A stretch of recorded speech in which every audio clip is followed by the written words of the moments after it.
intensive. It's intensive. Yeah. Yeah. Because I know like some people do courses in like a week. And I teach in France as well. And I do a course on the digital economy for business students. They have me do, I forget how many hours, 25 hours in 4 days. So the first day is 9 hours, second day is 8 hours. I don't get the impression that a lot is ingested during those intensive periods of time.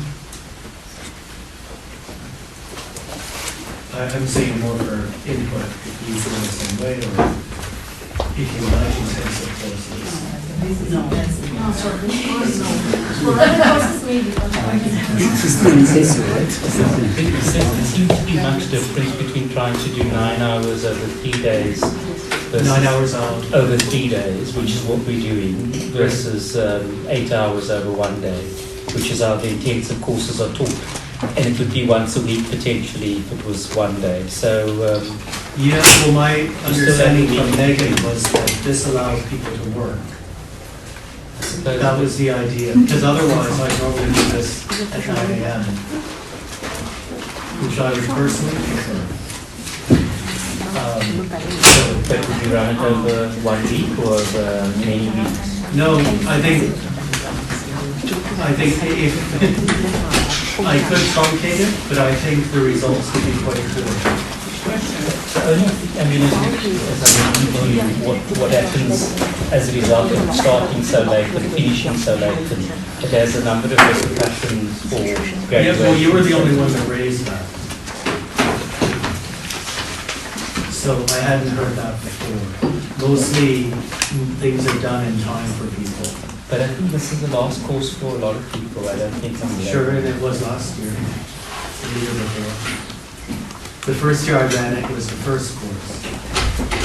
I'm just saying, Megan felt that was too intensive at the beginning. again, there are people in this class who've been taking 2 intensive courses almost simultaneously within a couple of weeks of each other. So Yeah, as I said, I think I did a tort course in 24 days, and the results were poor. So was that this is postgrad? spread out because it seemed, and I'll put it this way, in the UK, the way they do the school year is, how do they do the school year? So they end in April, and they'll have 5 weeks off. And then they'll come back for 2 weeks and then do exams. Whereas in Canada, for example, when I did my JD, we finish on Friday and our exam could be Monday.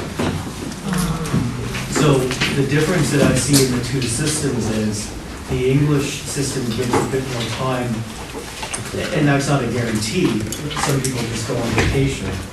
But I think it at least gives people the opportunity to consolidate the learning. So that was the approach that I'm taking, and then spreading out the papers so that you don't have everything at once interfering. So there have been a lot of discussions and thoughts about it, so if you have further thoughts, feel free to email me. I tried to, as I said, fit it in so that you have time to put things together. And then also, I think the notes that I give are remarkably generous, even if I say so myself. And that I do to help further facilitate learning. My perspective would be, I'll put it this way, in the JD course, they just do topics. We're going to do consideration today, go read. And somebody talks for 3 hours about it. So this is a lot more guided, taking into consideration English as a second language for most people, if not 3 or 4, and the time involved, coupled with my understanding of making people work. or a lot of people were during this time. I may be a disability. Your hand up? Yeah, I wanted to say that I did a criminal like 4 weeks ago. We finished and like they explained the mens rea and actus reas in just like 2 days. Yeah, and that's nonsense for me. Oh, I'll tell you, in my law degree, I was taught by this guy named Kent Roach, and he wasn't my teacher. He authored a book I wrote that I read. So, I don't know who teaches criminal law, but it's more, sometimes things are different styles, and people do things in different ways, I guess. My concern is that you actually learn something that's practical, so that's why the time is extended, relatively speaking. I know for some, maybe you want it a bit longer. And also, so before I came here, did we start last week? Yes. Okay. So the week before I was in Geneva. The week before that I was in Chile. And the week before that I was in Turkey. So I have to fit things into my work. So I give talks around the world. So that's the other factor. Sorry?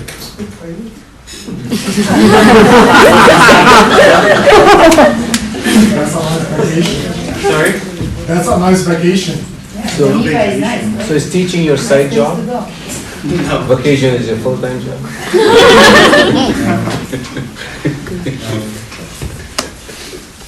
You don't really get a lot of time in these places. I got sick in Chile. That's why I was thinking the joke the first day. It was cold. It's a winter time. No, I know, but like wintertime there is like 13 degrees Celsius. That, like in the UK, that's summer. So I was thinking 13 would be manageable. That was not manageable. And then it took like a day and a half to get there through all these flights. But this is all by way of preamble to consideration. So with consideration, we're closing out the 4 criteria for formation of contract. And if it hasn't come about before, I think it's crystallized with this concept that consideration is, in law, is something different from what we might think of in lay terms. Consideration in law is something of value. And it's a remarkably open-ended definition, and we really don't have cases that supply an authoritative definition of what isn't and what is consideration. All that we have really is this idea that someone suffers a detriment or provides a benefit. So there's some sort of exchange or reciprocity. But what that constitutes is unclear. It's left open.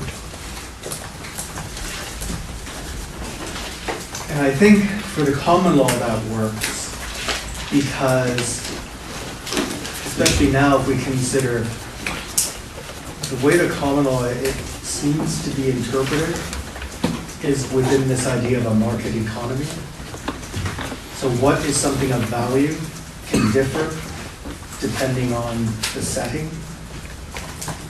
I think we're going to see that as we go through the cases. So we have these key principles in the notes. The consideration must be sufficient but need not be adequate. Excuse me. Past consideration is not good consideration. And then consideration for the promise must move from the promisee.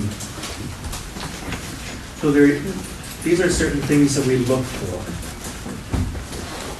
As you see from the cases, and I tried to give them to you in chronological order in each subheading, the premise of consideration has evolved. So in 1702, the promise to act or forbear in return for another's promise could constitute consideration, rendering the latter promise enforceable. So what's interesting here, I think, is even in the 18th century, this idea of consideration being not necessarily something of value, like a piece of property, a computer, or money was of value, but a promise to forbear. What does it mean to forbear? Yeah. Refrain. To refrain from doing something. And even then, there's this idea that refraining from doing something can carry value in itself. So early on, we see this idea that consideration as a value, as a concept of value, is quite widespread. Then, just skipping ahead to 1915 with Dunlop Pneumatic Tire, Lord Dunedin, quoting from a leading text from the time, an act of forbearance of one party or a promise thereof is the price for which the promise of the other is bought, and the promise thus given of the value is enforceable. So by 1915, we've added a bit to this definition. It's become a bit more elaborate, a bit more wordy, and maybe a bit more difficult to follow. But the Westlake and Adams case tells us, as an elementary principle, that the law will not enter into an inquiry as to the adequacy of the consideration. What does that mean? If I say consideration is about sufficiency, not adequacy. It can be nominal. Sorry? Even nominal consideration. Yeah, so Can go. So in one of the textbooks that I've given you references to by John McCamus, he talks about this idea called the peppercorn theory. And that a peppercorn could be something of value in exchange for a pencil. So we don't enter into a rigorous analysis of, well, if I trade you a peppercorn for a computer, that seems off. That doesn't seem adequate. And the principle from Westlake is, well, we don't enter into that. And I think the Thomas and Thomas case illustrates the point. Was this the one? So the executors basically kicked out this guy's widow, or wanted to kick out the widow, because she was only paying £1 per year for rent. And they said, well, that's not enough. You have this, what I gather was a fairly extensive estate. £1 is insufficient. And the court said, it doesn't matter. £1 is good consideration. When we use this phrase, good consideration, it's a bit of an oxymoron. It's either consideration or not. We don't really qualify it as bad consideration or good consideration. But what's meant is to underscore that when we say good consideration, that this was sufficient. That it passes this sort of threshold. The only case we have that doesn't default below that threshold is the White and Blewett case. Why was this found to not constitute consideration? The son said stop complaining, and about this the court said that he will stop complaining, right? That was the term. Yeah, in exchange for what? Yes, and I think it was also evidentiary problem, that basically only the son backed up this But what was- story. So him not complaining was consideration for what? Basically the father had some plans. Sorry? The father had some plans about this. It was a debt. Yes, exactly. Yes. So Yeah. the consideration was that if he's not going to complain about unfair treatment, then the father will not ask this debt. But later the father passed away and they wanted to collect the debt. The executors of the estate. Yeah, so I always think of this case They as, said it's already absolute. That is yeah, not complain, basically that was the argument of the court, that you can go till the peppercorn idea, Yeah. but you cannot take it till the absolute. yeah, well, as I said, this is the only one that falls below the threshold of sufficiency. And White and Blewett, I always think of as a case that parents would have loved to have had go the other way. So if you, I think in the mall, all these screaming children, and if you promise them something that they stop screaming up, we'll give you something. That's sort of this barter that I thought was kind of what was going on in White and Blewett. The father was just fed up with the son complaining at him, and he's saying, assuming that he did offer to forgive the debt, he's just saying, like, go away. Stop harassing me, and I'll forgive your debt. Like, just out of exasperation, almost. As you said, there was no evidence of this, and the court said, well, this was not consideration for the promise to forgive his debt. And the question I have is, why? Especially if we consider the American case of Hamer and Sidway. Because he had no right to complain, so he didn't give up any right. Okay? Whereas in Hamer, So the person has every right to consume alcohol, or like he refrained from acting, to exercise his rights to his freedoms.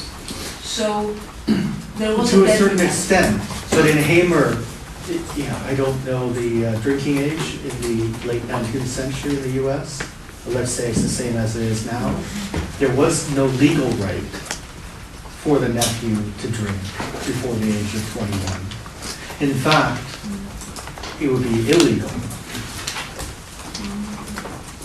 Yeah, but swearing, Other rights that he gave up to swear, yes, to and play tobacco. cards. Swearing in North America is very important. So that was a big deal, using tobacco, playing cards. So the idea is that there's a restriction of a freedom of action. That was sufficient consideration. Whereas promising not to complain just wasn't a restriction of a freedom, it seems. I think we can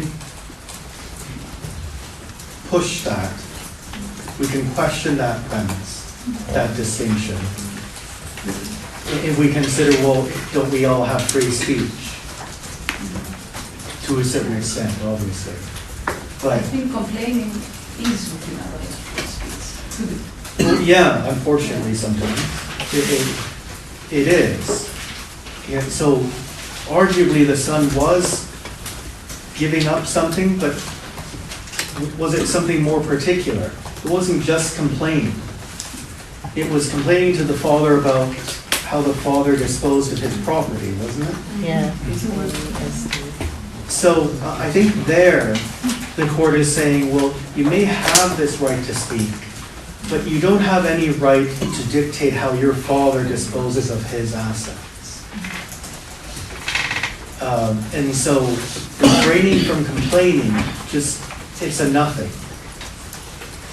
It falls below the idea of sufficiency when we look at consideration, whereas in Hamer, there was some sort of restriction, maybe broadly construed if we consider the drinking age aspect, but there was a restriction of freedom there that was found to be consideration, sufficient. In So- other words, he didn't suffer a detriment. Yeah, well, and as I was trying to point out at the start, I think we have to be careful about looking for detriment and benefit. Because in some cases, so for example, if I sell you my computer for peppercorn, the benefit detriment seems to be a bit iffy. You definitely get a benefit. Arguably, I suffer a detriment, but it seems a bit too far. So that's why I'm putting in a bit more broader context of a restriction of freedom versus a child not having the right to harass a parent regarding the way they dispose of their property. Yeah. I think the court was more concerned about fairness, like not giving a positive result to somebody who harasses his father and then benefits from a promise made under the pressure of complaints. Well, I think this is definitely a court full of parents who are thinking about their own disposition of property and what their children might say about that.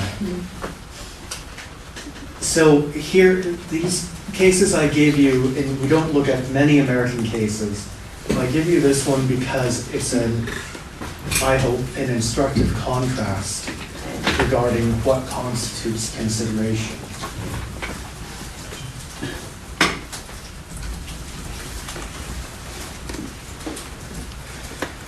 So let's go to the heading pre-existing duty.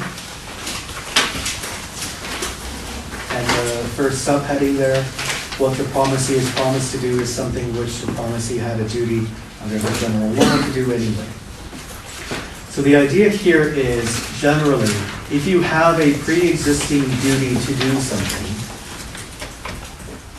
that is not consideration for a promise to do that very thing. So if in the Second World War, I say, well, I'll join the army if you pay me $500. My joining the army would not be consideration because I would have been conscripted. I would have been, by law, forced to join the army. So there's a pre-existing legal duty to do something. So Ward and Bynum is a case that delves into this. I think Ward and Bynum, on its face, can be sort of a difficult decision to reconcile. And the way I always think of it is, this is sort of an early version of a deadbeat dad. Because the father and the mother of this child agreed that the mother would take care of the child and the father would, what we would call today, provide support payments. And then he decided he didn't like that arrangement. And he said, well, you're her mother. You have to do this. But I don't have to pay you. So the argument is, as a mother, you have a pre-existing legal duty to take care of the child. All I can say is I guess the 1950s were different, because I don't know where the father thought he got off of everything here. Like, I don't know why he didn't think that he also had an obligation or a pre-existing legal duty. It just seemed to be the mother, he was saying. And the court kind of contorts itself, I think, to say that there was consideration. What was the consideration it found? So the consideration that for the mother, by taking care of the child, it means that this action will allow the father not to do the care. Yeah. Like this is the consideration that he is not. It was actually more discreet than that. Yeah. It was a bit more discreet. So the court said the mother may have a pre-existing legal duty to take care of her daughter, but the daughter was happy. And a happy child is beyond what she had a pre-existing legal obligation to provide. So, taking care that your children are happy is not within. I think this is the basic. Taking care of the child is your pre-existing legal duty, but happy was beyond. And the reason why I say on its face I think it's a bit hard to reconcile is because to Today, we look at that from a family law perspective. At the time, family law was not what it is now. And so it's looked upon in a contract scenario. And the court is trying to say, basically, you, father, are trying to get out of providing support. You agreed to provide. And so here we're going to find a reason for you to provide the support. And our reason is the child is happy. And it just seems kind of odd, but today we would approach it very differently. Now, why do we look at this case here? Because it offers us some insight into how the courts will approach things. Here, I think we could, I don't want to speak out of turn, but I think we can all agree we may have a bit more sympathy for the mother than the father here. And so the court, I think, was of the same opinion and sort of wanted to find for the mother. And sort of did some retroactive interpretation, so to speak. We have to be aware of this kind of thing, that where there appears to be an injustice, broadly construed, the courts will try to do something about it. The classic personification of that is Lord Denning. Lord Denning, you always knew in the first line of his decisions which way he was going. If he says something like, poor Mrs. So-and-so, you knew she was winning. There you go. If he says, that bastard so-and-so, you knew that guy was not going to fare well. So, Warden Bynum is sort of this idea, gives us this idea that we have to be aware of the facts of the scenario, maybe in a bit more of a particularized manner than we have looked at before. But this also gets to be a bit of a complicated area, I think, and I'll use the Glassbrook brothers case to illustrate this.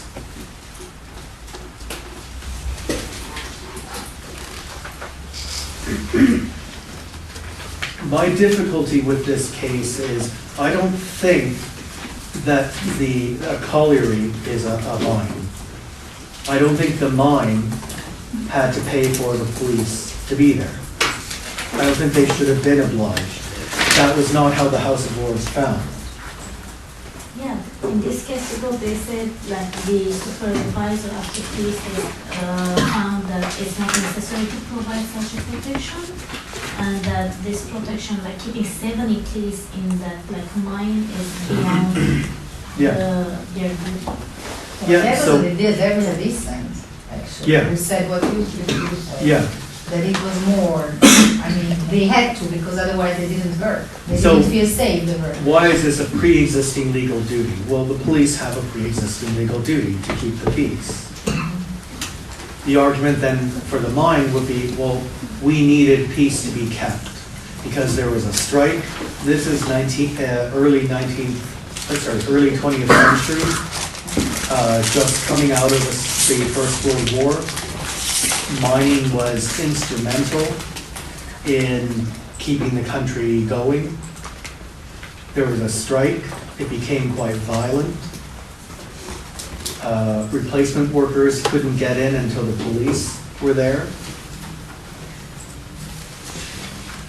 So this seemed to hinge on the police superintendent saying, well, our presence was unnecessary.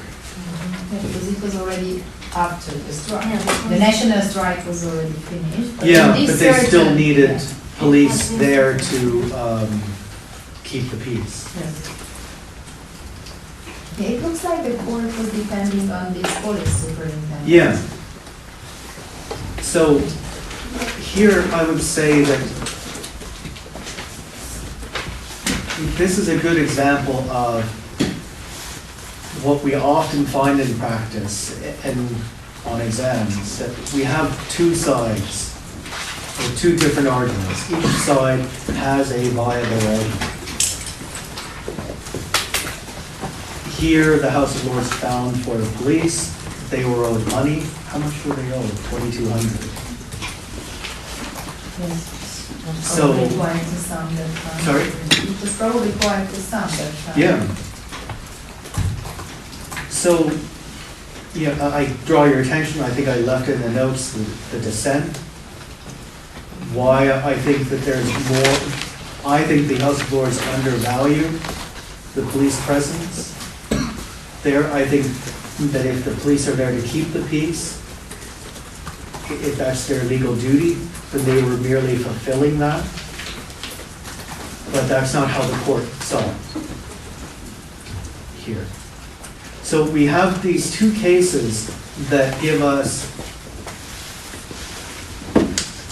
what we might look at it is a borderline assessment of a pre-existing legal duty and consideration. Both cases say there needs to be consideration paid. And that there was no, that went beyond the idea of a pre-existing legal duty.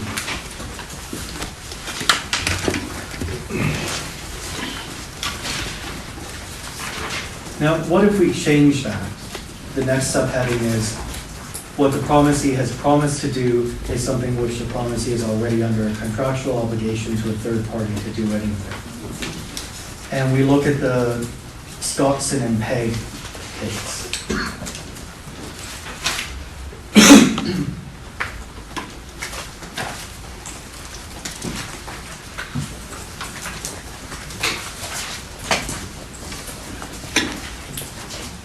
Why is this good consideration in this case?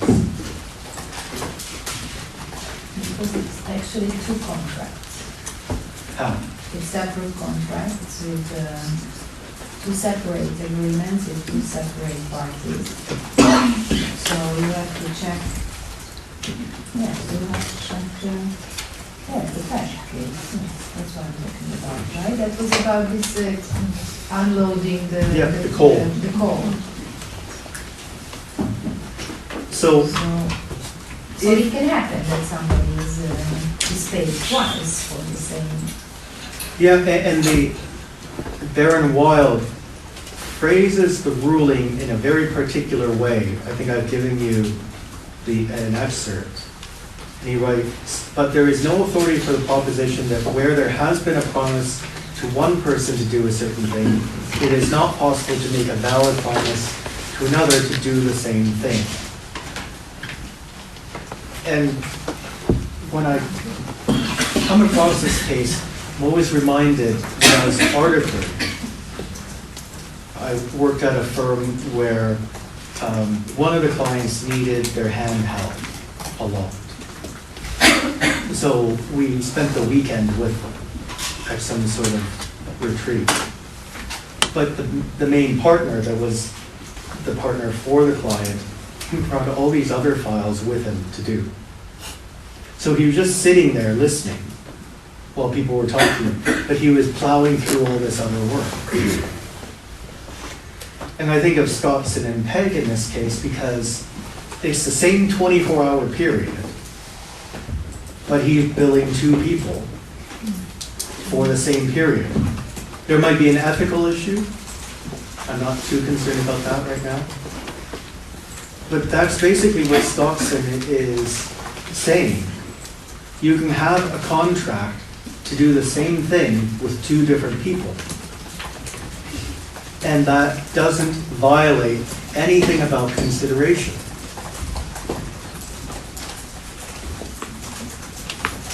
So thank God you can do that as a practitioner, because otherwise you'd never meet billable targets. How on, I'll come back to. It's a complicated case, and I think it's better dealt with, where did it come up again? A bit later, I forget where. there was a very consideration. At the end of the day, they end up the court and the House of Lords and Which one are you talking about, sorry? this one, the pen. Okay. You lost. How, Yeah, no, I was going to skip that one Yeah. and come back to it a bit later, because it has several issues to it. Yeah. I think it's better to look at it a bit later when it comes up again. What the promisee has promised to do is something which the promisee is already under a contractual obligation for the promisor to do anyway. I know these are quite wordy, but it's sort of hard to explain. I didn't think the next subheading, promising to accept less or part payment of a debt, necessarily explained it sufficiently. So we have this premise from Pinnell's case. Payment of a lesser sum on the day in satisfaction of a greater cannot be any satisfaction for the whole. Why would Sir Edward Coke have laid down this rule? because otherwise it will end up as considering a gift, which is. Not quite a gift. No, like, so it's something that will benefit the promisor, so it might be, but otherwise it will not happen. Yeah, but think of a debt obligation. If you loan me $100 and I give you $50 back, if Pinnell's case was decided the other way, that would be enough. But that still leaves you $50 poorer. Pinnell's case is basically saying if you contract to borrow a certain amount, you must pay back what you contracted to borrow. So giving 3/4 of the amount borrowed back is insufficient. That's not the bargain. And I think this becomes really interesting when we look at Folks and Beer. Factually, what happened in Folks and Beer?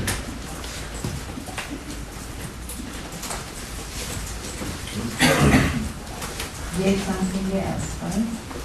Instead of money. No? There, Balcar. So essentially, Dr. Phillips owed Beer money that was loaned out to him. And in this case, what happened was basically Beer promised that she wouldn't bring forth proceedings. And pretty much, well, I guess what happened was Dr. Phillips was going through a time where, I guess, reverses where he was pretty much in Beer, so he couldn't really pay back money right away. And pretty much Beer promised that she wouldn't bring forth any proceedings if he just pretty much agreed to pay the £500 amount upfront and then installments of $150. And essentially, later on, what happened was he pretty much did pay back the principal amount, but then she claimed interest. So let's say the principal amount was $2,000, just for round numbers, I know it was. No, I think there was a court proceeding. and he So was $2,000 he had paid back, and he said, okay, I've made you whole now. Why was that not consideration? It's already an existing obligation according to the judgment. Yeah, but what was missing? Interest. Interest. And then- So the obligation was, I will pay you back the £2,000 plus interest. He, folks wanted to pay back the principal, the £2,000. I think without the principal interest. was 500, but the court said that he owes 2,000, that was already with interest. And he said, you know what, I let you pay only 500, plus you pay Right, every half a year $150, still you pay back the whole amount. So he paid back the 500 yeah. and then But he stopped paid paying back all more. the way to the 2,000, but he hadn't paid the interest.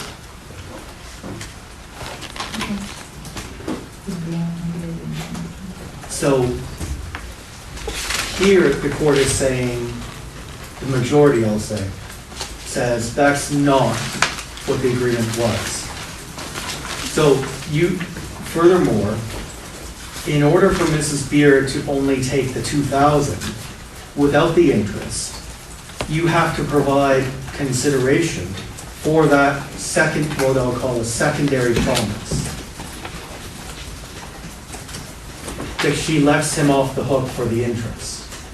What did he give to her that was of value to not have to pay back the interest? And the court is saying, you gave nothing. You only paid back the principal amount that you owed. That's it. And that is not consideration. You've only fulfilled a part of your obligation. Now, there's a dissent by Lord Blackburn, which I think is in your notes. No? Okay, so I'll read it to you, but you can find it in the textbook as well.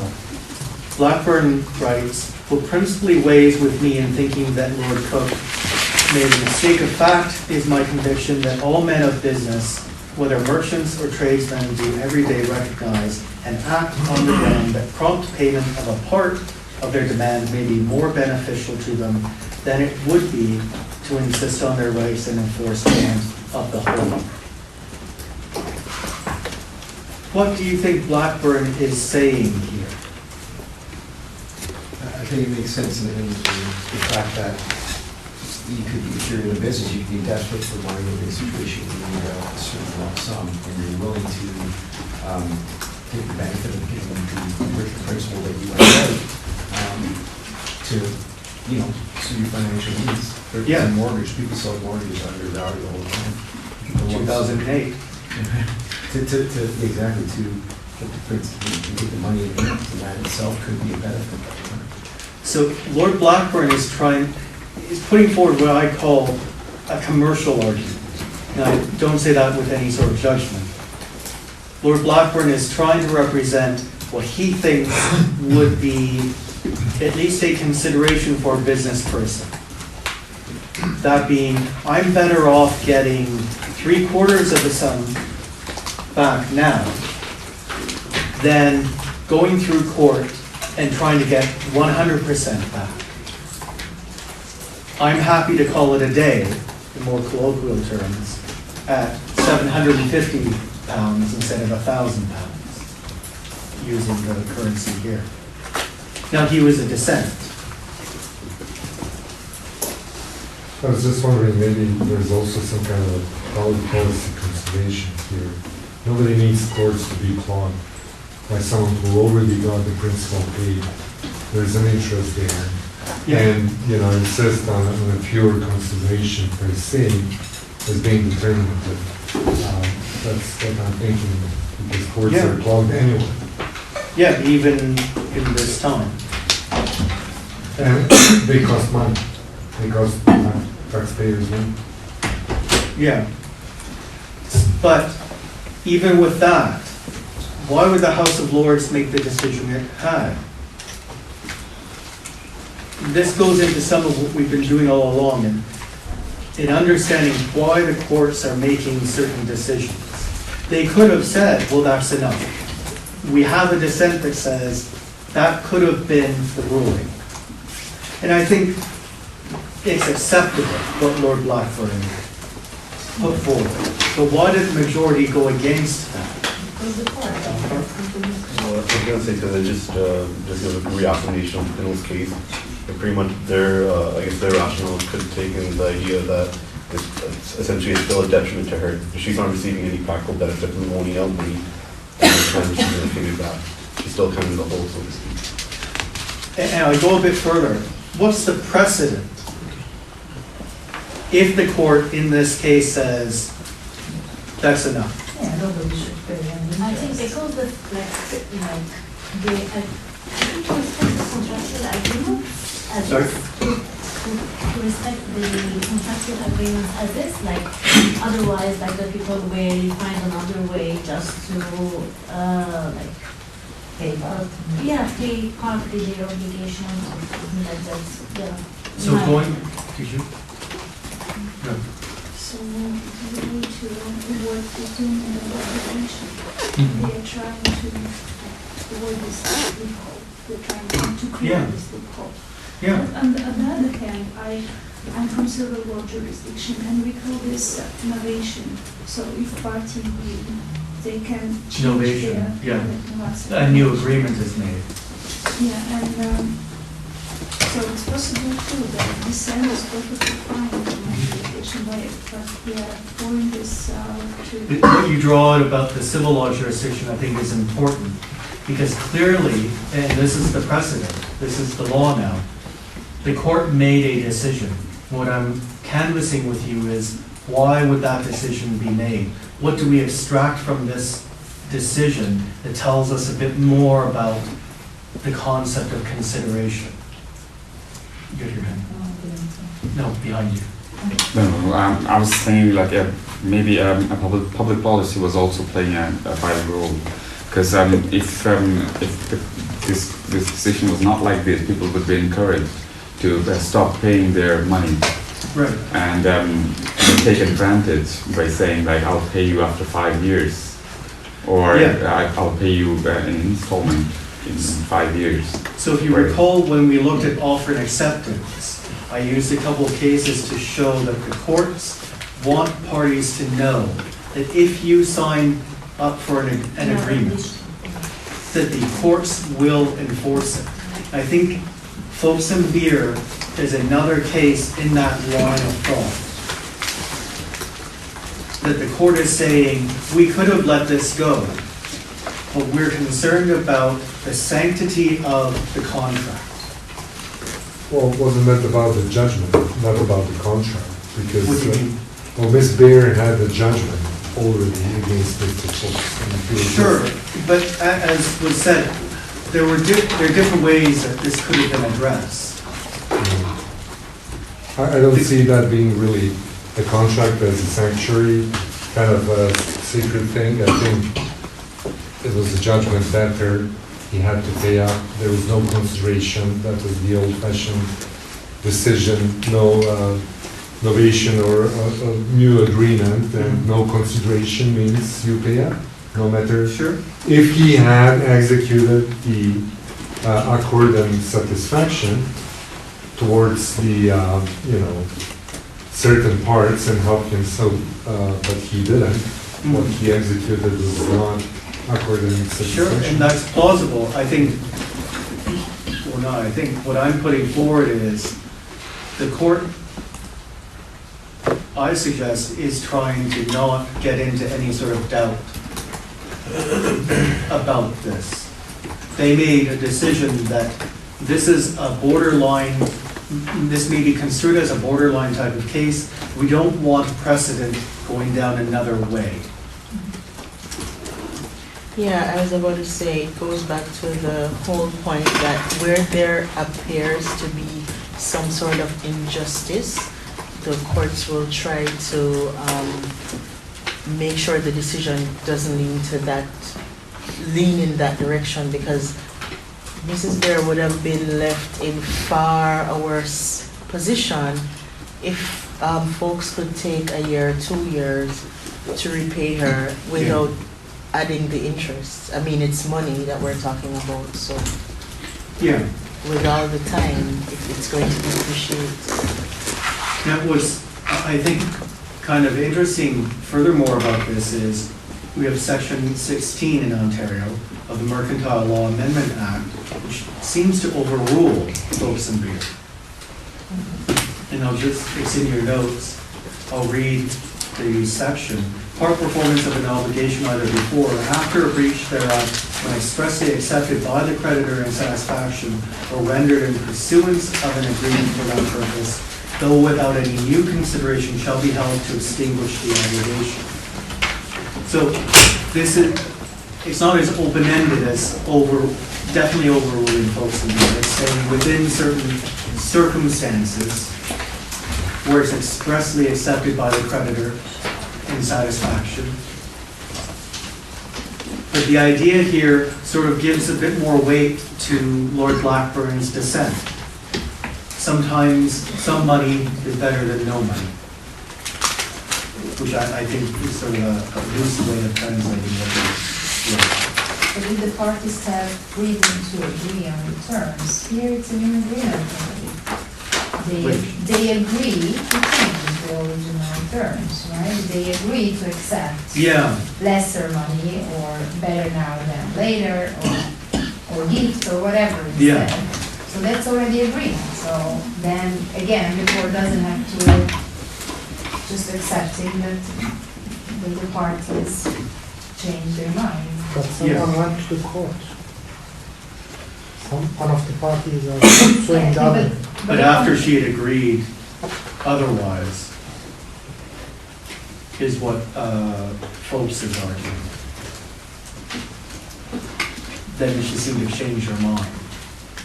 So here, section 16 is saying, if you have an agreement, then it can be enforceable. The problem being, you have to show there was an agreement, and we won't go into detail about it, but Henry Select Move, a British case, shows what happens if you don't have proof of an agreement. If all you have is, well, one of the people at the Inland Revenue told me this was okay, and nothing more, then you don't have any evidence of an agreement. And therefore, you have a promise that's unsupported by consideration. I'll go to, you have your hand up, now come down. Yeah, so I think we could say that the consideration consists of the fact that you get quicker and easier your money and more. So there is a consideration in the fact that I make sure, one, that I get my money. So if, otherwise it would be more uncertain, or Maybe. like a practical implied benefit. I There is a reason why I promise, or why I make this decision. Yeah. There is something that I get. Yeah. I don't think banks that give mortgages would agree. If you suddenly win the lottery and you can pay back your mortgage, my understanding is they hit you with penalties for paying back too early. My concern is looking at section 16 Yeah. of the Mercantile Law Amendment Act. This seems to me to expressly remove the idea of further consideration. In other words, this acceptance is not pursuant to an agreement, to a contract. So there isn't further consideration. In the case of Folks and Beer, the issue there was to have that interest waived. Yeah. You had to have further consideration to deal with that as a separate, literally a separate contract. Yeah. So I'm beginning to think whether section 16 does not deal with the issue of the contract. It's purely a matter of a second of a contract. statutory arrangement now.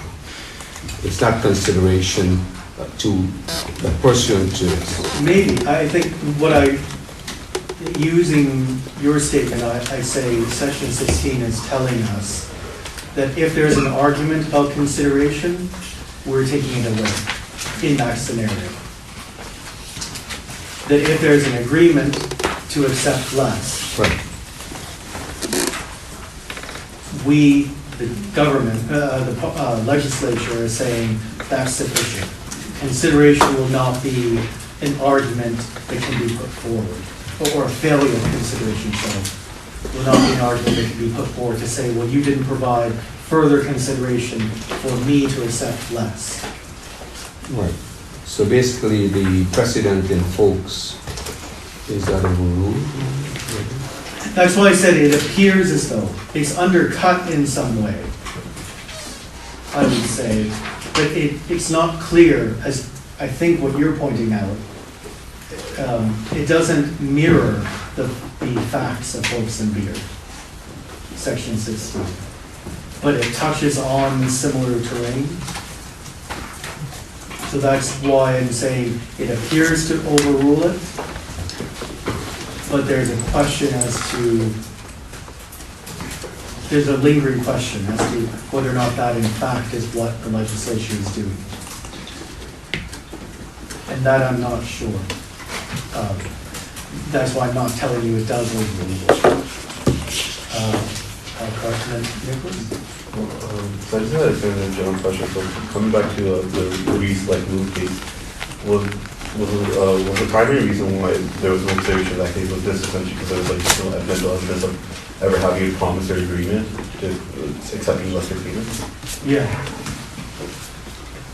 Now it does deal with promissory estoppel, which we'll come to later, but we haven't done it yet. But here, it's just a failure of consideration. There was no evidence of a promise, and therefore you're asking for something that was unsupported by consideration. And the court's ruling with that. It's my understanding that focus and fear has to be understood in a narrow way, because otherwise it could kind of stand against any kind of settlement agreement. Yeah.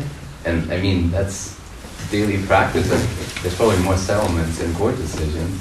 Mm-hmm. So do we need section 16 to overrule focus and fear? I would say that the legislature didn't do this for no reason. It felt there was a need to put this into statute, which would supersede common law. So at least in Ontario, there's statutory grounding for this argument.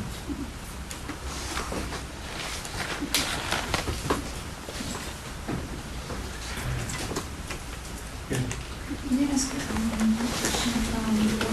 In your opinion, the most solid argument to put consideration as an essential part for the contract to be enforceable? Because again, in civil law, we don't have it. We have gifts and they are perfectly enforceable. So the first part of your question I didn't quite Why hear. considering as a key element to be for contract to be enforceable, why it's necessary? Because I was trying to find the answer.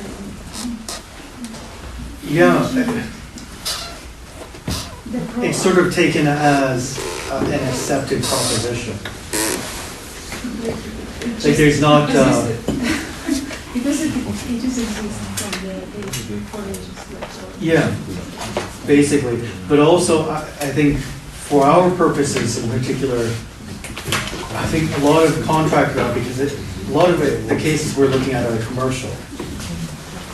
And this idea of goods being traded for something of value is something that sort of permeates all of this.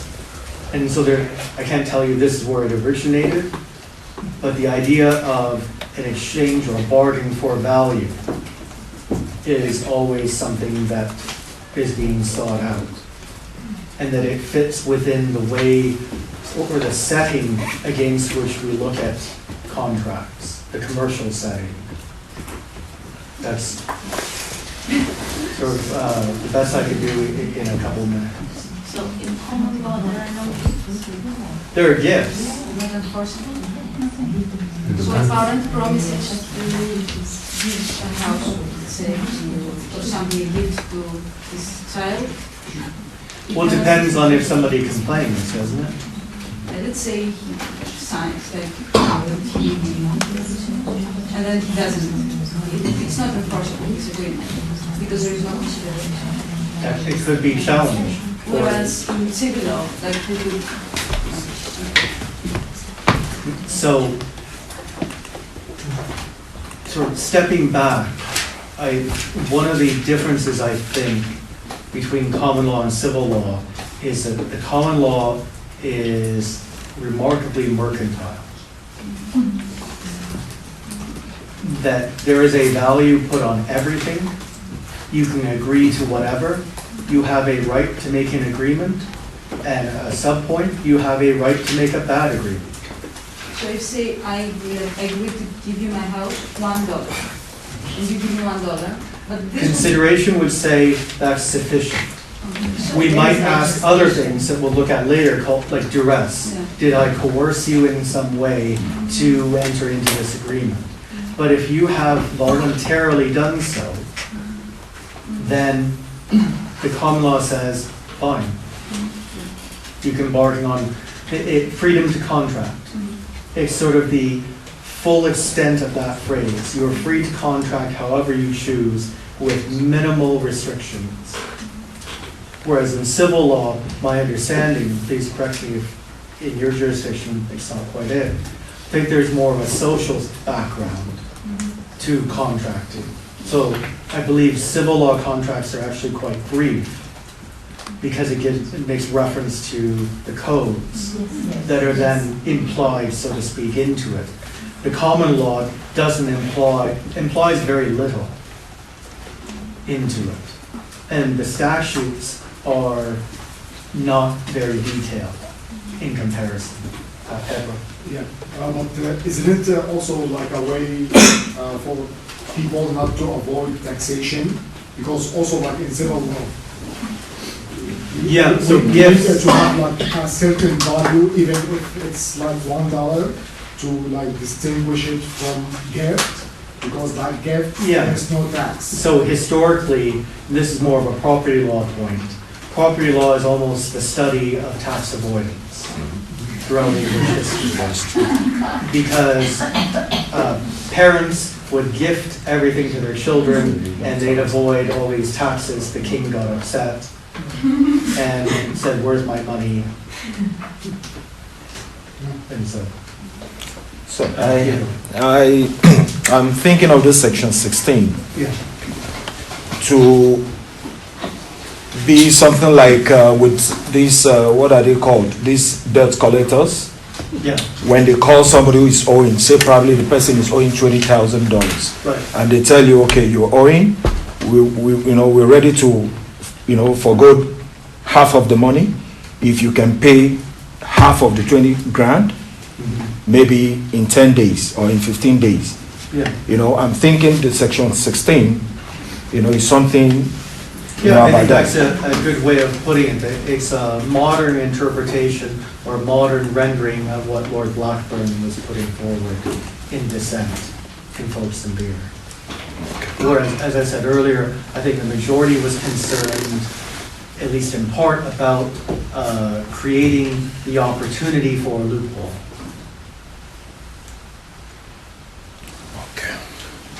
So, folks in section 16 have to be restricted to part performance. It's not the whole contract, so to No, speak. so you already have a Yeah. contract, and it's sort of what happens after that. But it doesn't deal with, if you will, perfecting an original agreement. Correct.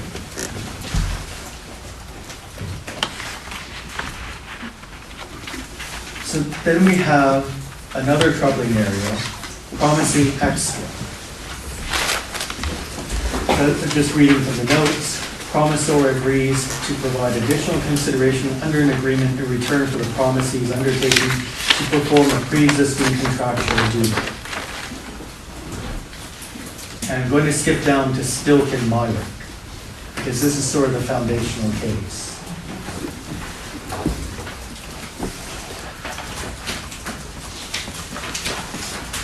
What complicates this case a bit more is that there were two reports of it. And one reporter was notoriously bad.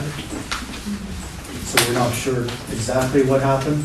So we're using this report, which is more reputable. So here, we have a ship, where are they coming from? To the Baltic. And back to London. So we have a crew of 11. They head out, and it turns out that two of the crew people like the Baltics and stick around.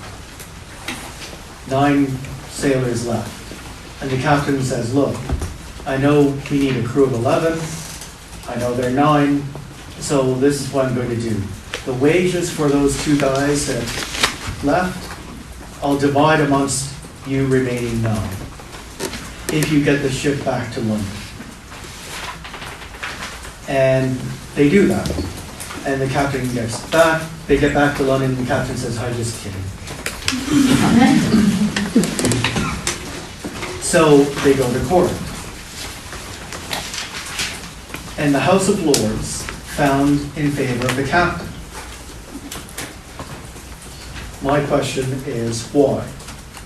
What was the basis for the decision?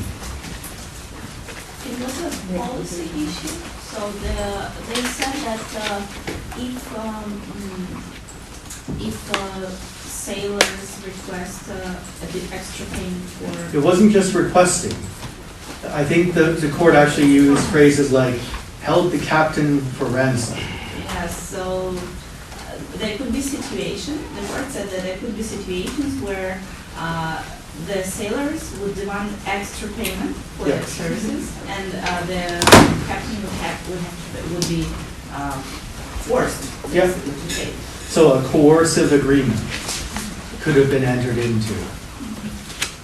And that's what the House of Lords was concerned with here. Because keep in mind, this is what, 1809.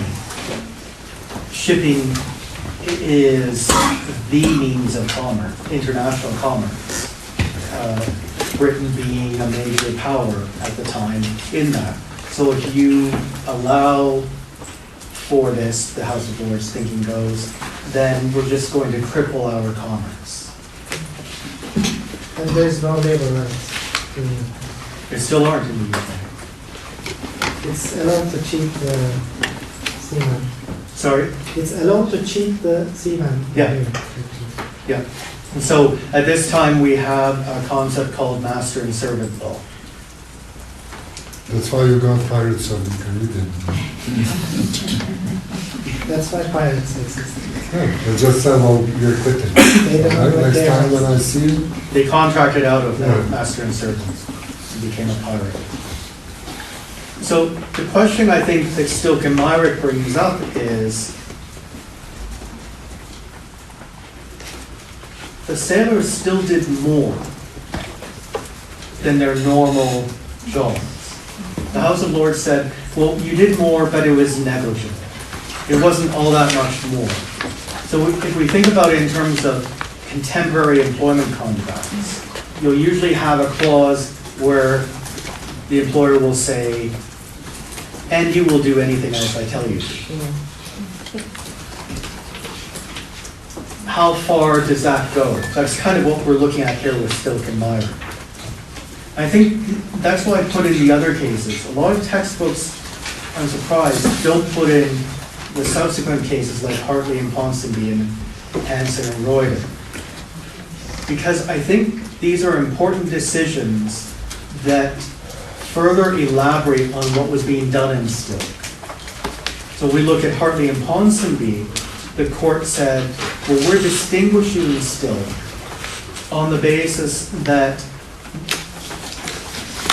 what was done warranted extra pay, that this was above and beyond what they were contracted to do. Hansen and Royden, Hansen had performed the duties of a higher rank. So what I'm suggesting here is, I think Stilk and Myrick is a harsh decision. I think we can understand what the concerns of the House of Lords were, what we call the policy reasons, for how they interpret it. But I think an important addition to Stilk and Myrick is to say that subsequent courts didn't just sort of blindly follow the precedent. They did engage in this exercise of looking at, well, what was done? What was the extra that was done for this promise of extra payment? And if it reached a certain threshold, the courts would say, well, no, that was consideration for the promise to be paid more. So this is all within an employment context of, you're contracted to be a sailor, you perform the work of a sailor, but at what point are you performing the work of, say, 2 sailors? Or a sailor and a half? At what point is there extra, so to speak, consideration for the extra work you've done that's beyond what would have been sort of a liberal interpretation of your duties? So, in other words, what we're seeing with the progression of the cases, if we have, for example, a change in your job duties, or you're performing the work of a man and a half or 2 men as opposed to just you, then the courts will rule that, okay, yes, the contract has been changed, you have provided Yeah, additional. but it's become more complicated now, right? So, because we have redundancies and so on, and you can say, well, I'm now performing the work of two people. And it doesn't go quite so smoothly when you go to an employment tribunal, for example.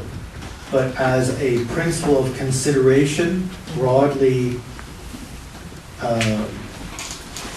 looked upon, that's what we're saying, that there is a threshold at which there is consideration, there is more being done that warrants the extra payment. And the question is, when does that occur? In the employment setting, things just get very crazy. It's better in Canada, I can say, than the UK. The UK really, ever since the 1980s, things have not been very good for employment protection. Whereas here, there are charter rights, for example, like a constitutional right to collective bargaining, constitutional right to join a union.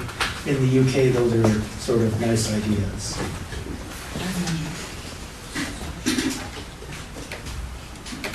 So I've worked in the UK, so I'm not like making this up. Then I have a question, in terms of like, for example, so if we have. You don't have to know UK law. No, my question is like, since we have like two like distinct cases, Hanson and the other one, Harris and the other one is like yeah. So we can like benefit from the both, like there is no certain way that like this is the most like applicable case than the other. So I think, if I could sort of rephrase the question, I think what you're asking is, if we have, let's say, 3 cases that seem to say the same thing, can we pick any one? No. Okay. Those are, no, what I'm saying, like, in terms of, like, those, like, conflicting cases, like, there's Kilk and the other one is, like, Hartley, Ponsonby. Yeah. So the decisions were distinct in those cases. So my question is, which one is more applicable? Like, can we, like, pick up one of those as per the student's understanding of the tax pattern, or? Yeah. So the argument would be, going back to what I said before about exams and practice in general, there's always arguments on either side. So one side will likely argue still, another one will say, no, we can distinguish still. Why I asked my question, because like you mentioned that stick with the foundational case. That's why I was kind of concerned, like, for the purpose of like promising extra topics. So that's why.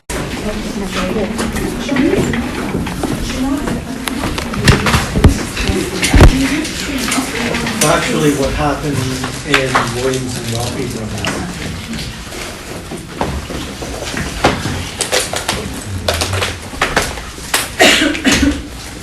So essentially, it was like a contractor case where essentially Rocky Brothers were the main contractors, where they pretty much had to renovate a block of flats, and they pretty much ended up subcontracting works to Williams. And essentially, the operational cost for the complete renovation was more than Williams anticipated. They pretty much stipulated to Rocky Brothers that he would need more payment in order to finish the job. Yeah. And a main part of that case was there was actually essentially a delay clause if the project wasn't finished on time for Rocky Brothers. So out of fear of that clause, What was the penalty for it? Penalty. No, what was the penalty? Do you remember? I can't remember now. It was $1 million. £1 million. So that was substantial. And so predicated on that, they pretty much promised Williams that they would pay him in advance money to finish the project. And I guess he finished a certain amount of flats before they brought in other workers to finish the project. And that was just the premise of the case. The reason why Williams is suing Rocky. What is the basis for Williams' case against Rocky Brothers?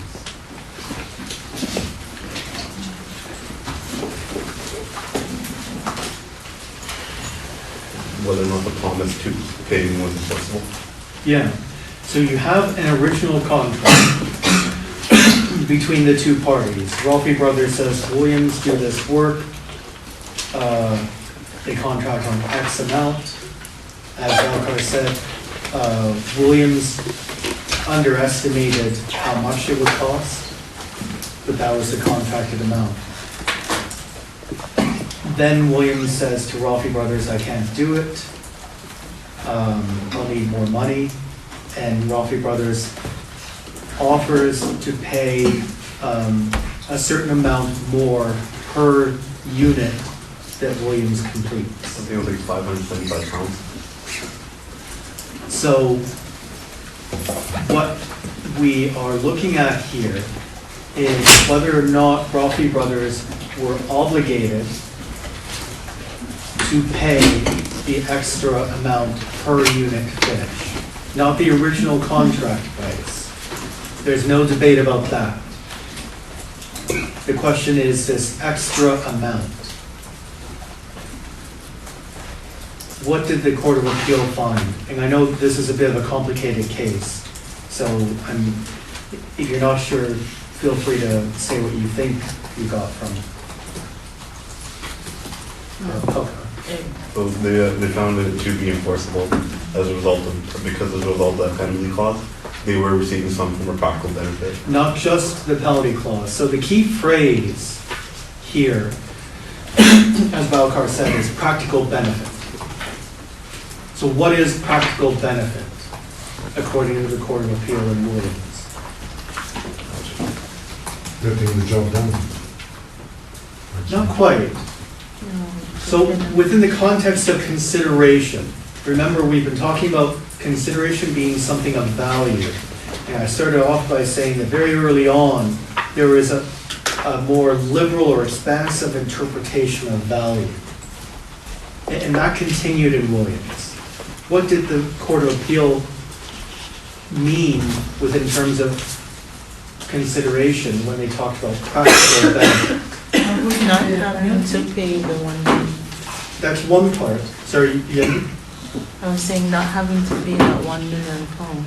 Right, but so that was one aspect. So we just take, there were a few others, like the Court of Appeal said, Rolfe Brothers didn't have to look for another carpenter to do the work. There are a couple of others, but we'll leave it to that just for discussion purposes. So the £1 million penalty and the Not having to get what did I another just say? carpenter. Not Not having to look for another carpenter. Thank you. So the court said this constitutes a practical benefit. What do they mean by that? How are these two examples of a practical benefit within the context of consideration? Edward? Maybe the risk that the contract not gonna be fulfilled, yeah, or like fulfilled in a timely manner. Yeah. So they avoid, there's something of value in Williams continuing to perform the work insofar as Rolfe Brothers avoid the £1 million penalty. So it's not like Williams has to give £1 million to Rolfe Brothers.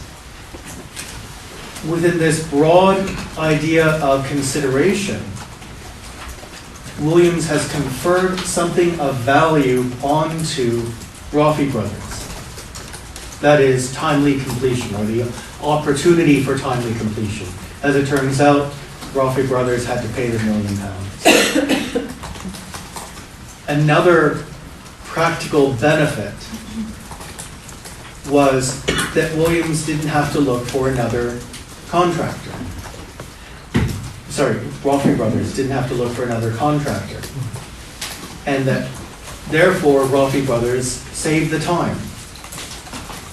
They could just have Williams get right on with the work. And in the Court of Appeal's opinion, this constitutes consideration. So the reason why I'm looking at this in a bit more detail is, this is a new point of departure for consideration. Arguably, it's been expanded. That you don't have to give something of value, and that value isn't necessarily, does not need to be adequate. What is of value can be just, you give something of practical benefit, in the words of the court. There's a benefit to Rothry Brothers just in Williams continuing on with the work.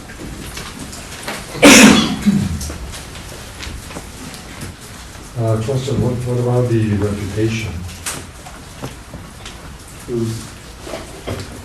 Roughly Brothers, because they're gonna get the job completed. There's not gonna be a word that, on the market that they cannot complete in time. Yeah, although, like, it reminds me of, you know, the subway here. It was 2 years late. I don't think the construction company took any more of a hit on that, like. Well, I was hoping that reputation back in. I would hope so It too. was a bigger deal than now. I would hope that in Nowadays it construction. means nothing, really. But in construction, my point is, nothing seems to ever go on time. In Canada? No. Well, anywhere that I've been at least, like the UK is no different. And things aren't completed on time necessarily. So it'd be great, but that didn't seem to be necessarily something that Rothry Brothers is more concerned about having to pay the million. But I'm trying to see how this is so much different from Stilk and Marek. If we contract that I'm going to complete X building or set of flats within this time, if I don't meet that requirement, have I not breached the contract? Well, this is part of Rothry Brothers' argument, isn't it? You, Williams, are asking me to pay you twice to do the same job. Yeah, which And there's is no separate consideration to me, Rothry Brothers, for you performing that work. The Court of Appeal says, Rothry Brothers, you're wrong.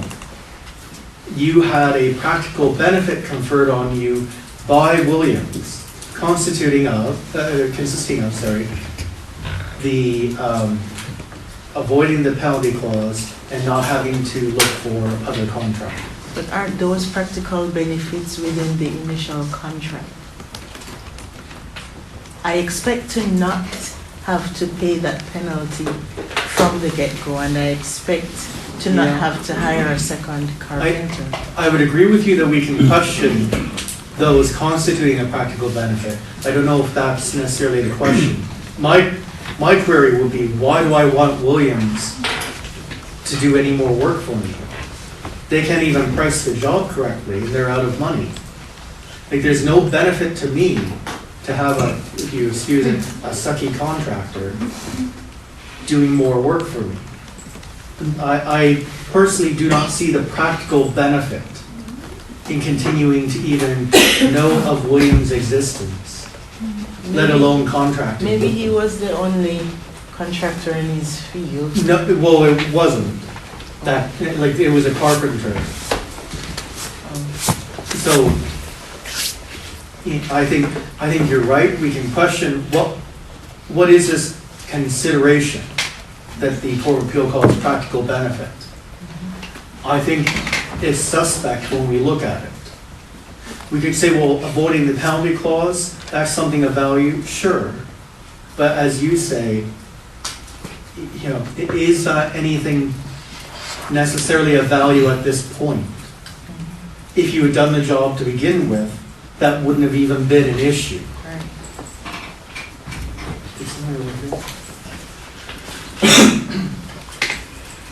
So what we have here is this nebulous term of a practical benefit.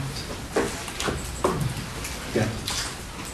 I'm just wondering, I know the court mentioned that it wasn't done under fraud or economic duress. Right. But when you really think about it, in practical terms, and even in today's construction work, you always have this delay, and then you have to incentivize the Yeah. carpenter or But it's not construction duress. person. But isn't that economic duress? No, that's the part of what I find so troublesome about this. Let's assume the York University subway line. You're contracted to build it. Let's say you go at about 80% and it delays it a bit. There's no duress, as long as you can't prove that you're not going at your full capacity. You say, look, some things have happened, not out of my control. As long as the contractor doesn't say to the main contractor, pay me more or else I won't do it, there's no economic duress. When you threaten, and we'll look at this next in a bit, what is economic duress, as long as you don't threaten to breach the contract, there's no economic duress.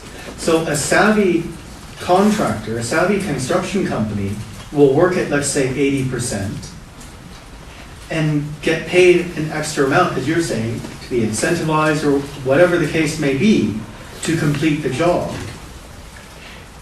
And why I take particular concern from this case is, it seems to be common practice for contractors or subcontractors to underbid in order to get the job. And then try to recoup the difference as they went along. I don't know for sure if that's the case here. But what I suggest is Williams and Rolfe Brothers tells contractors that's okay. Because you can create a scenario in which you're basically going to recoup the money and there's nothing, at least contrary to contract law, about it. But then there's even a principled point of law. Don't we have a precedent of Stilk and Myrick that would say the Court of Appeal, a lower court, cannot do this? Is the Court of Appeal, in other words, not trying to overrule a court it has no jurisdiction to overrule?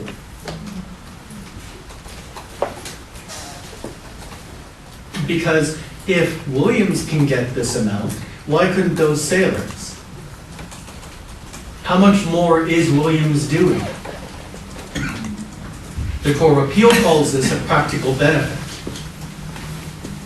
So why I said before the break, I think Williams and Rolfe Brothers unsettles this idea of consideration is we have this nebulous concept of a practical benefit that we can't really define, but seems to be remarkably open-ended and therefore available as a counter-argument in many instances when we have consideration as the primary or one of the legal issues.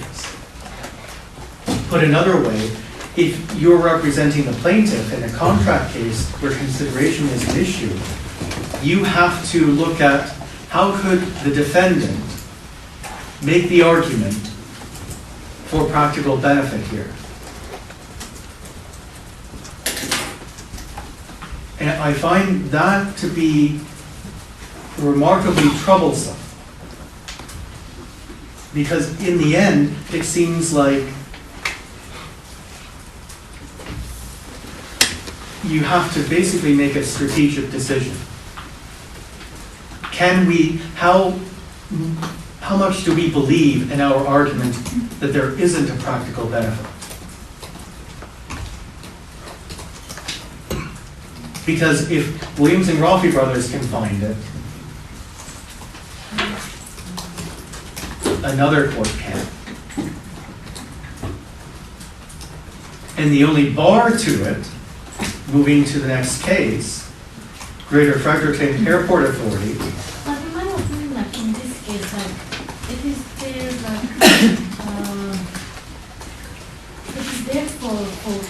they give or undermine the contract or the work they are going to do, like if they already agreed for a certain amount of like money, like I think it's their business to reconsider their like Who is they? calculation. Who is they in this? I wasn't clear. Is this Williams or Rafi Brothers that you're referring to as they? No, like the contractor. The one that went bankrupt? Williams? Williams, yeah. Okay, yeah, and that's what I'm saying. Like, it doesn't make any sense for like these practical benefits, whatever they are in. Well, Imagine. Yeah, I agree with you in a non-legal sense that I'm not clear on what the Court of Appeal is doing. From a legal perspective, what we have to do is say, well, we have this concept of a practical benefit, and we always have to be aware of that when we have a consideration issue. That's why I put it in the plaintiff-defendant perspective. A plaintiff will always have to look at how viable is the defendant's practical benefit argument.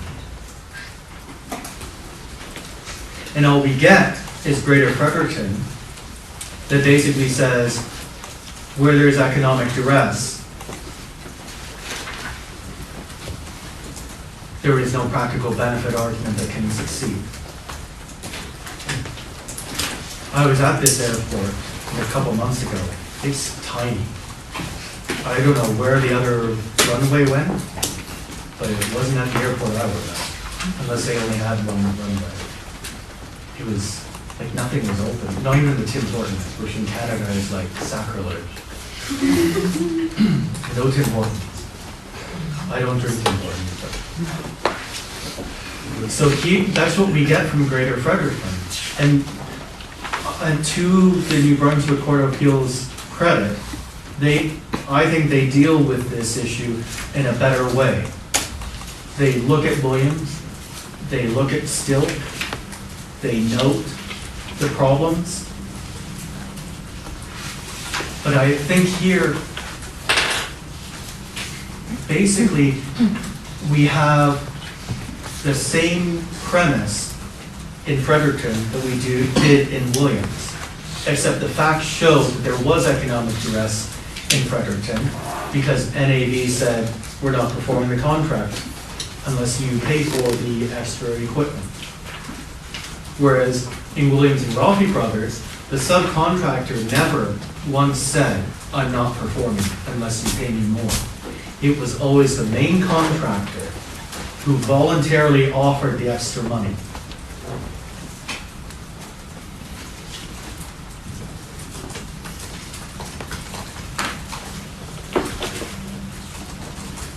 So, coming out of this, there's sort of professional questions, I think, that come from this.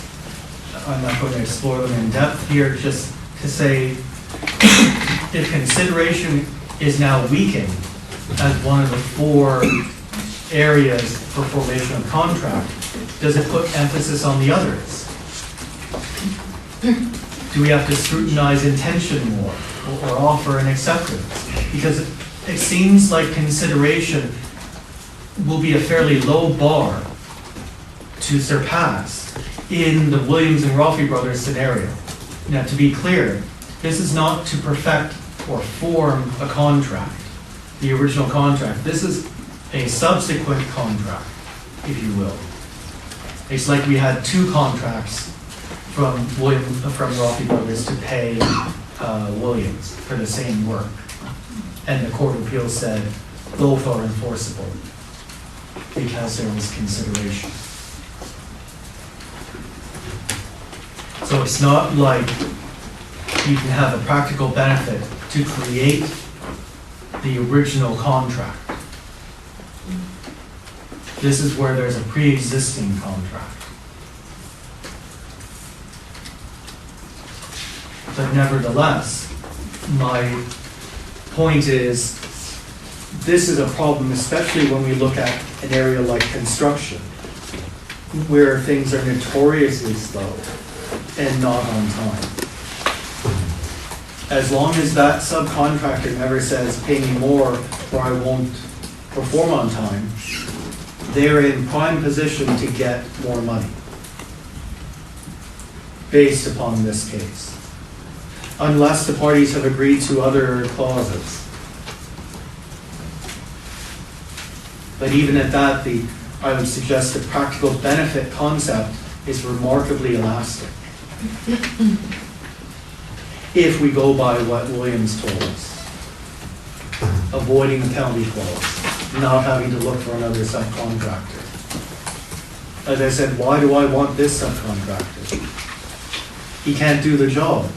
How am I benefiting from keeping this guy? He can't even keep his own business going.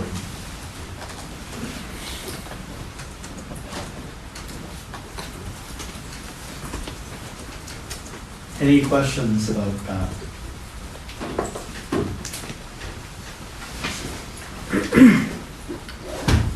Clear as mud. Good. That's the way we like things. In absence of any help with the test for practicable benefit. Yeah. Well, that's why I'm saying, again, going back to what I talked about with exams, and I think it's true of practice.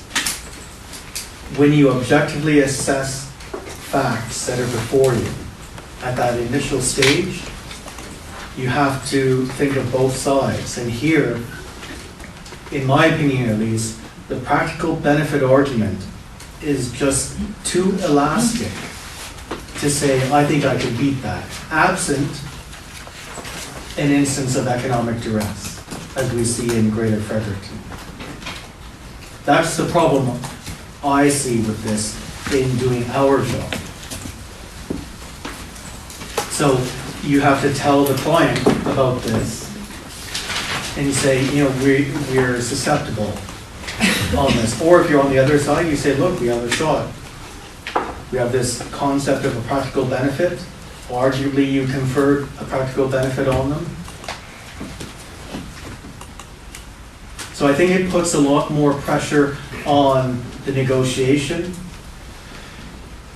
what terms you put in there to protect yourself. Well, doesn't it also count where the actual contract is? If it is in New Brunswick, then, you know, there is a little bit of more footing to that. But in Ontario, with Gilbert Steel, that argument of practicable benefit doesn't seem to be a good argument for the Court of Appeal here in New Jersey. Which was a situation for me, even much more inclined to call for something like that, because the builder there actually enjoyed the discount on the price of steel that the supplier had to fork out through his nose. Otherwise, the steel would not be in there, the building wouldn't be built at all.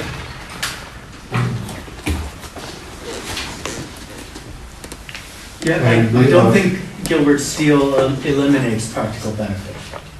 Well, I'm just saying they got stuck with the consideration period. Period. Nothing else there. My issue with Greater Fredericton Airport Authority is this case represents a variation of the original contract, where there was no fresh consideration. That much I follow. And at that stage, that's fine so long as there is no economic duress. Right. My question to you is how far that variation has to go before one says, look, you need fresh consideration, or is it doesn't matter? See, that's another problem I see with Williams and Roffey brothers.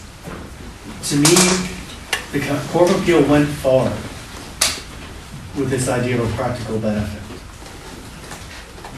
And if you read the decision, which sometimes there are certain decisions that I think you get a lot out of, this may be one, the court seemed to take a real negative view of Roffey brothers.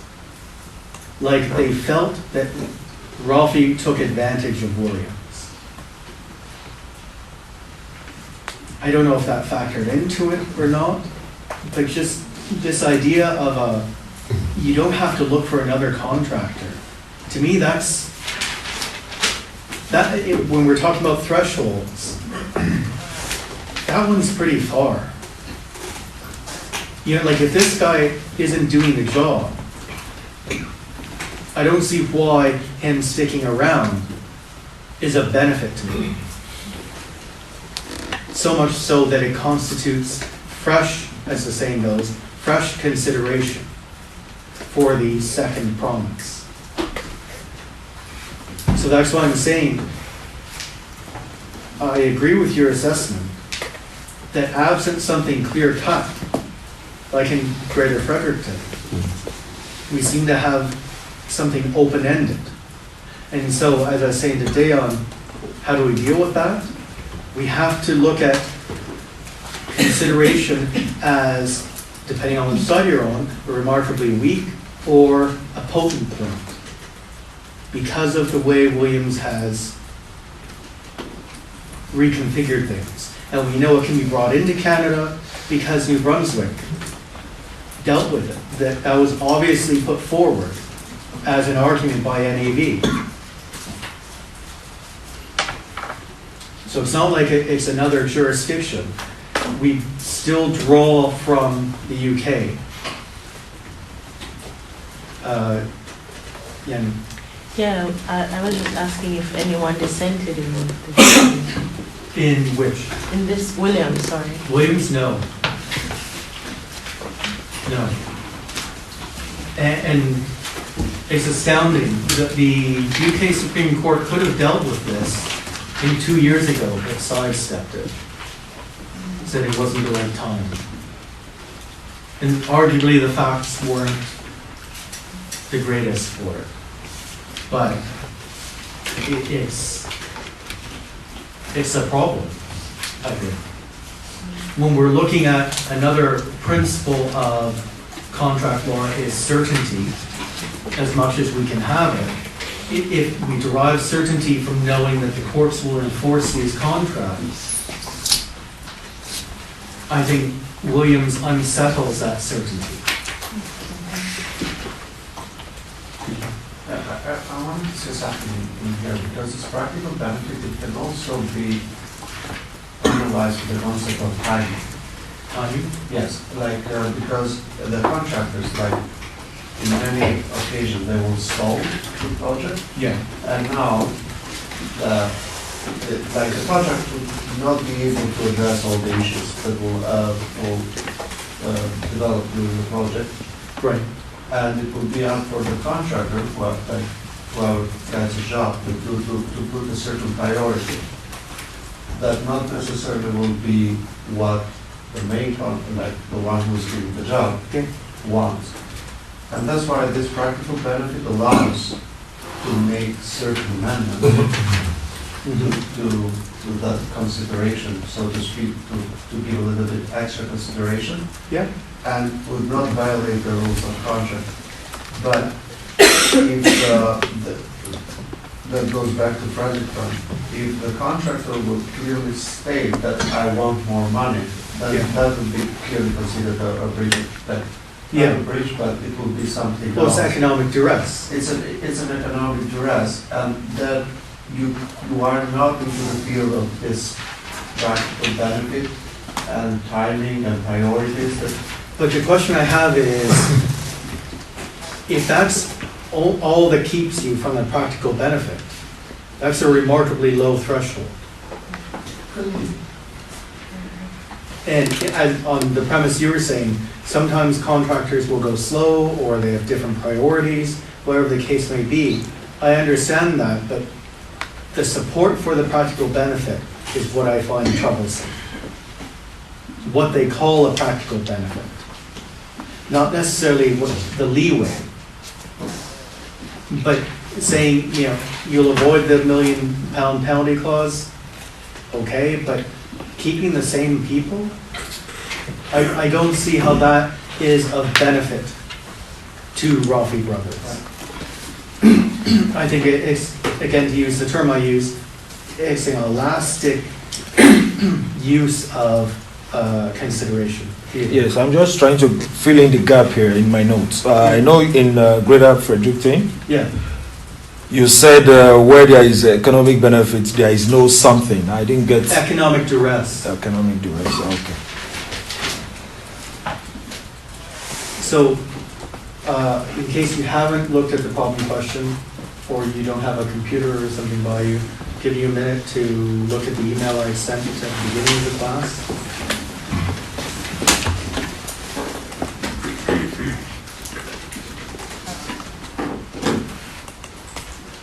And this is a consideration problem.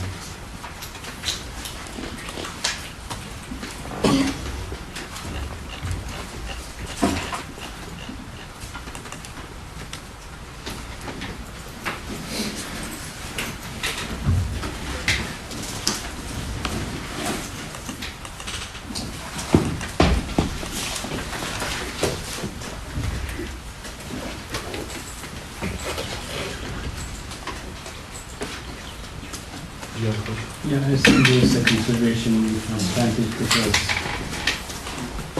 by the agreement to participate in that promotional activity, I think the WestJet derives some business benefits because this is kind of promotional. By definition, it's a promotion activity, so good for them. Okay, so the plaintiff participating in promotional activities was consideration. Yes, because for, what was it, free flights, wasn't it? free flight, yes.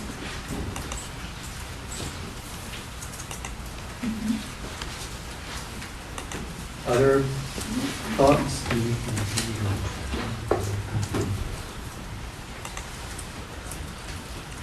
Yeah, there is a benefit moving from to the West So End. what is that benefit? Promoting the company and advancing the financial interests of the company by bringing customers. It's marketing. Marketing. She's marketing the which will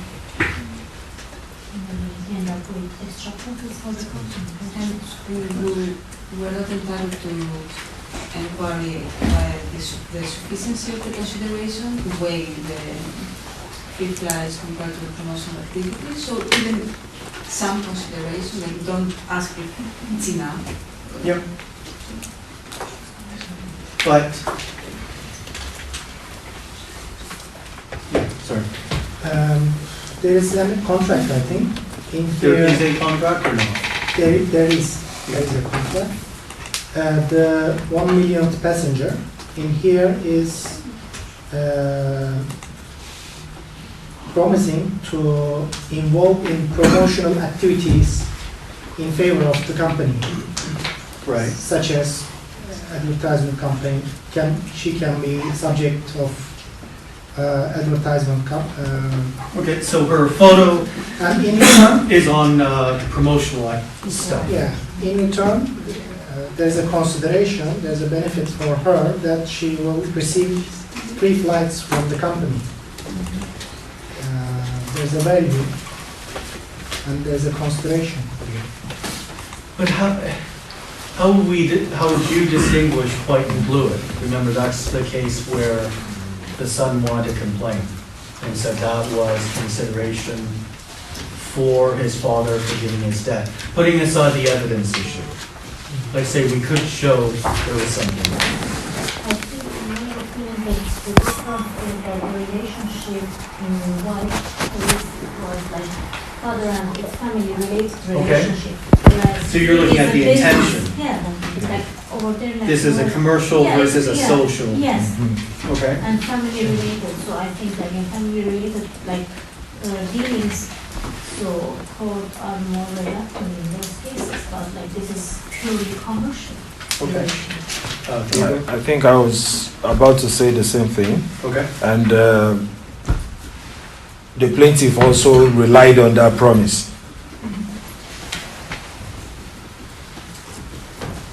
how could WestJet fight this though, to say that there's no consideration? Balco? It kind of reminded me of the Dalhousie case a bit. Which one? Dalhousie versus, I think it was Boucher's 8, was it? Yeah. And in terms of vagueness, it was kind of like hard to ascertain what constitutes your free flight, because what's subject is the limitation of like where you're going, essentially where you cannot. Yeah. So from WestJet's perspective, they could kind of make the argument that it was too vague. Certainty. So certainty. Yeah. Is there a consideration argument? First of all, I consider like who is the promisee here, and as we know, like the consideration must move from the promisee. Yep. So if that's the case, as far as my understanding, the promisee was the passenger, if I'm not wrong. Sorry, the promisee was Not the The passenger was the promisee. yeah, the passenger. Yeah. So what consideration she's providing? That's what I'm asking here. And like, She's just participating, like she's getting benefit. and instead. some people are saying, well, she participated in the marketing, maybe by having her photos taken and her photos being put on promotional material. Would that be consideration? Yes. Yes. Yeah. Why? It's At least they It's should my spend some time. time on this.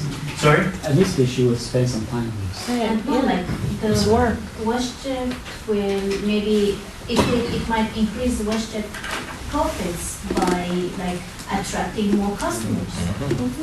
Yeah, but that's not, I guess you could say there's a practical benefit, but we can't use practical benefit necessarily here, right?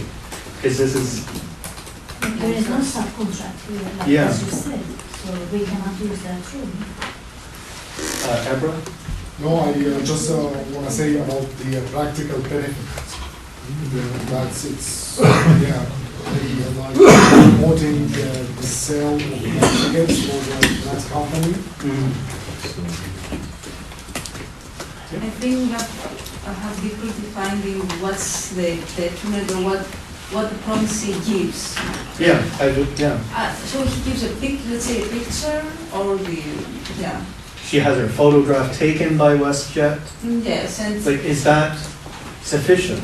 Yes, I her think assuming the time. rights of privacy and everything else, it is. And it, That is something that I think puts a modern twist on this. And this is a modern case. So some, yeah. If it happens for her to be the one visible passenger, and that is a fact, then she's not giving anything to WestJet. So the WestJet is not receiving anything, like any consideration from her. Right. So But her then being involved in the argument being put forward is her being involved in the promotional material, is that consideration? Dan? Well, I think that the promisees for the passengers consideration was the 1 million passenger. This is Yeah, like a unilateral yeah, contract. this is a unilateral contract. She got it by way of performance. So consideration is already out there. The additional things are just a sidekick and, might be a practical But benefit. the facts are telling us she was asked if she would participate in promotional activities in return for free flights. So this was independent, so she happened to be the millionth. But that was the condition for the contract. She couldn't have been asked to participate in promotional activities had she not been the 1 million passenger. So she was the only chosen one to get into position. Okay. To continue through. Yeah, but she didn't have to agree. Right? Like, she's the millionth and she could say bugger off. That's true, but in exchange for free flights. Well, she right, offered she's the, being offered something of value. And the question is she offering something back of value that's sufficient?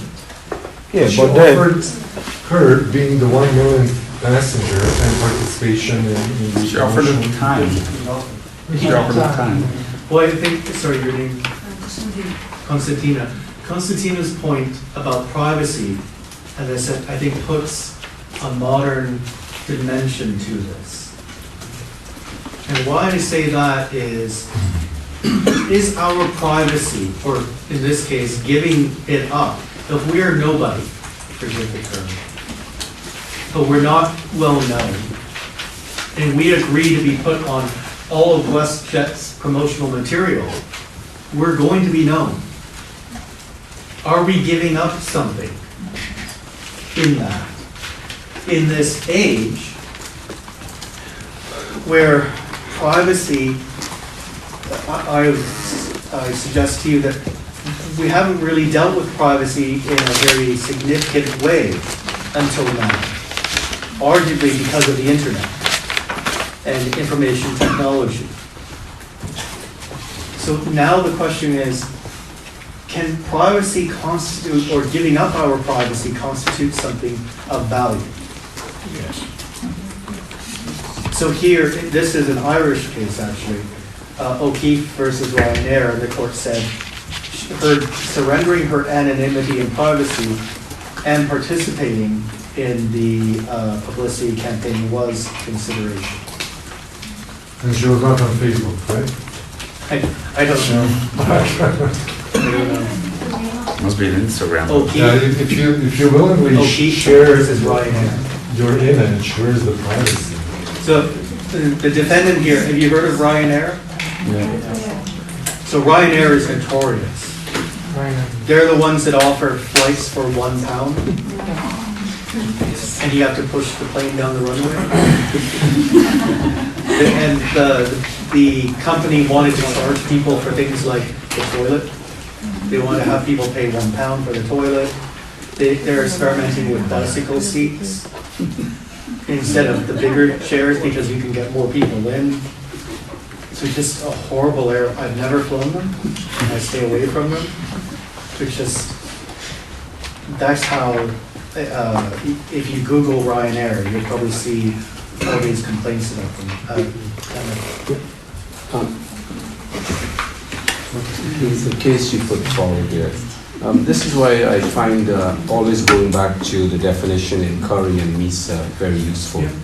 Because the forbearance, I mean, she's really giving up her privacy as you suggest, and that's forbearance, really. And responsibility to some extent as well. Forbearance how? In the sense that she's giving up her privacy, forbearing that, and the responsibility that goes with becoming somewhat of a celebrity suddenly, your pictures all over the place. Yeah, So, I'm not quite sure how it's forbearance. well, to me, forbearance is giving up something. Well, you're refraining from doing something. It's forbearance. And right?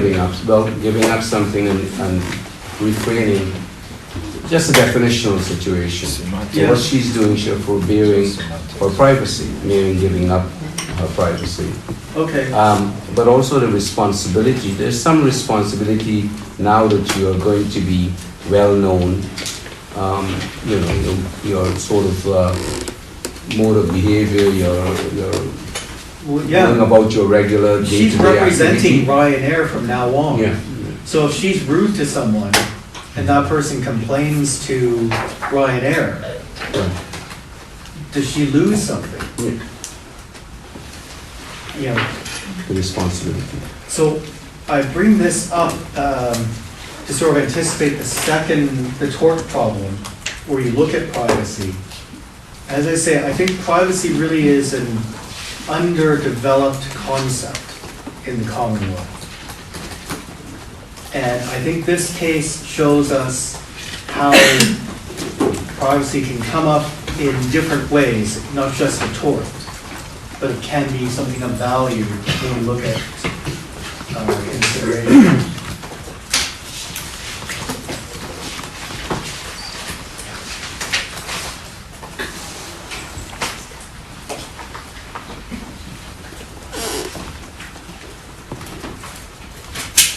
So on the topic, Tanis brought up forbearance.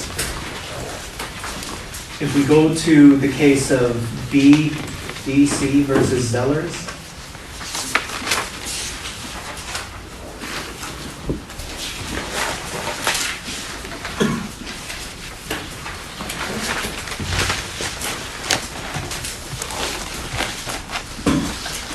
So another theme that we have is parents being on the hook for the naughty things their children do.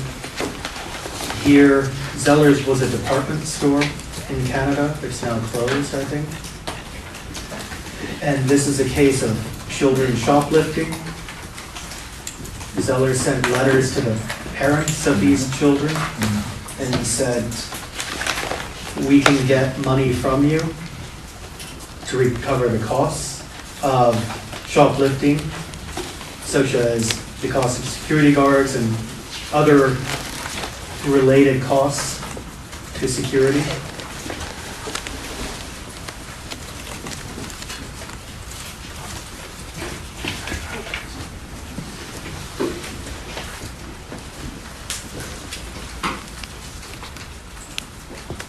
What did the court find here?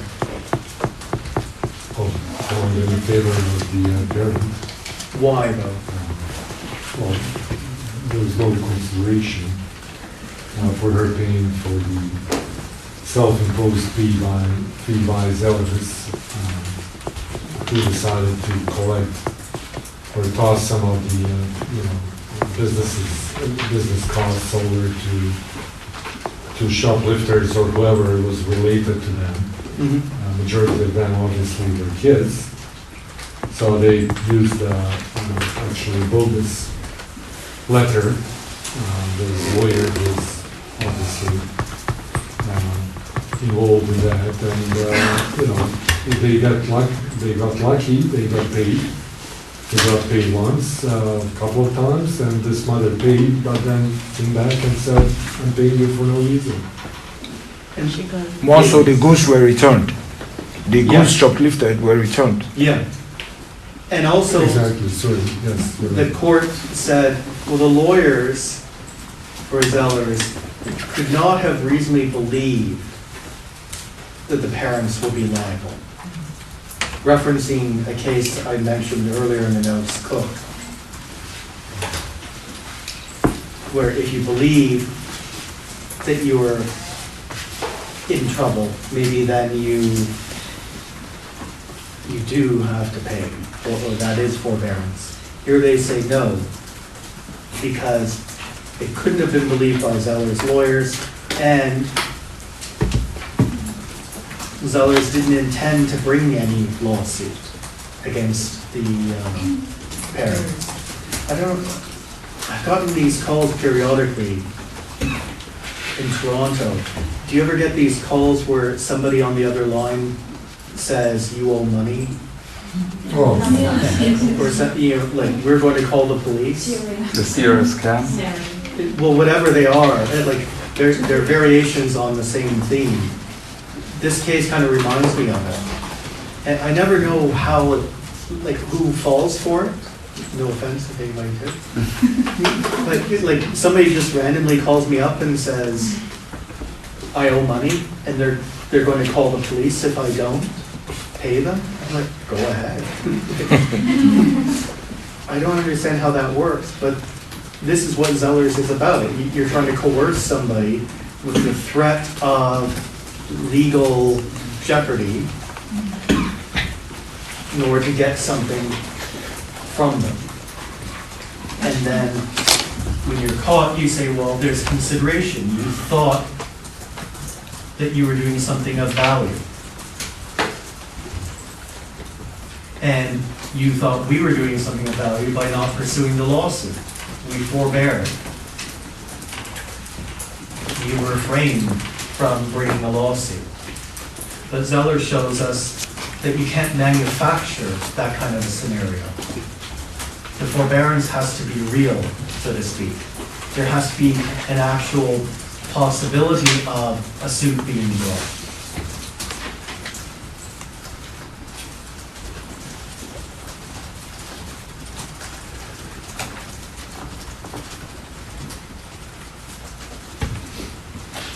So I think we'll stop there and pick up with past consideration tomorrow, and then carry on with estoppel and privity, and go into interpretation.